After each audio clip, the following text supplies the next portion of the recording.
Bonjour, j'espère que vous allez bien, en tout cas je vous le souhaite. Aujourd'hui, je vous embarque dans un voyage dans le monde de Fadama Itala Kourouma, un auteur guinéen, auteur de Odyssée d'une réconciliation, un roman qui évoque les tribulations d'une jeune fille, fruit des métissages des populations africaines et retrace son chemin d'une famille anoblie à la perte de ses parents et à la perte de ses repères. Victime de plusieurs choses, elle décide de retrouver ses origines.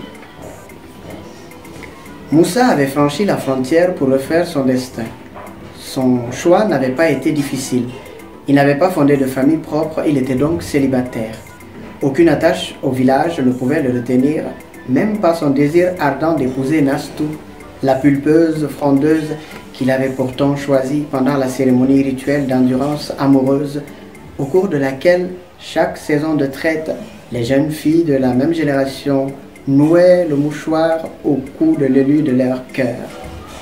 Il appartenait à chacune de choisir le plus vaillant, le plus courageux et le plus intrépide des mousquetaires à ses yeux.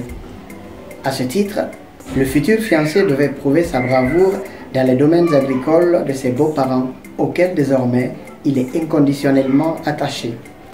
Moussa n'avait pas démérité. D'ailleurs, il était devenu la fierté de ses beaux-parents, dont les greniers débordaient de réserves de provisions et de semences.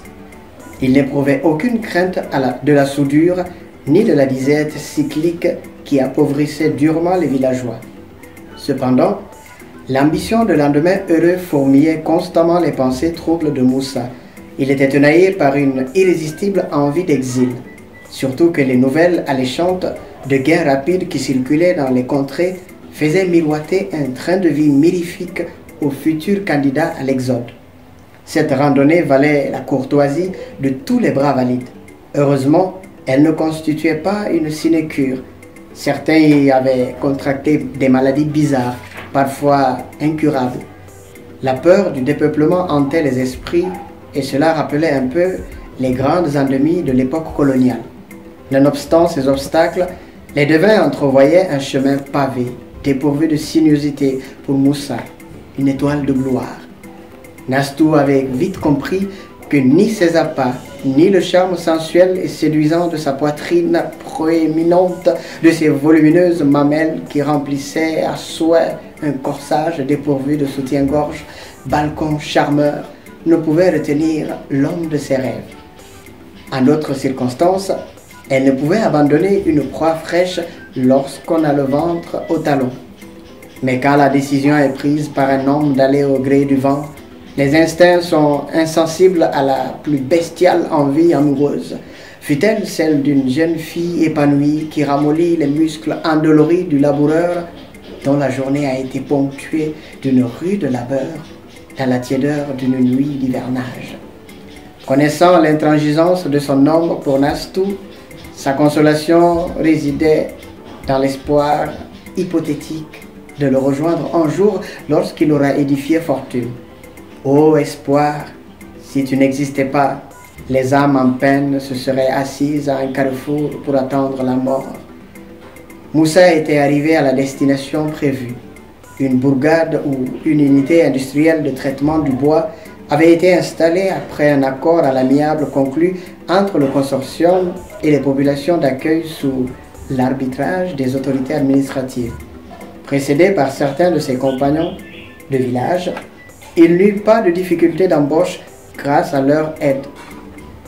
Son permis de conduire, acquis quelques années auparavant lorsqu'il était allé séjourner en ville auprès de son grand frère, contremaître dans un grand garage automobile, lui servit de sauf-conduit. À l'épreuve de test d'aptitude pour le recrutement d'un conducteur d'engin lourd, Moussa étonna par ses qualités. Il fut jugé apte à conduire un grumier. Il fut également admis à l'atelier pratique de cours d'éducation et d'instruction fonctionnelle ouvert au sein de l'unité industrielle. Plus tard, il apprendra les rudiments de l'écriture et son français articulé s'améliorera graduellement au contact des autres ouvriers tout comme les habitants qui l'utilisaient comme moyen d'échange et de communication. C'était là un extrait de Odyssée d'une réconciliation de Fadama Itala Nkrumah. Vous pouvez trouver cet ouvrage à l'Harmattan Guinée. Que la bénédiction des ancêtres soit sur vous.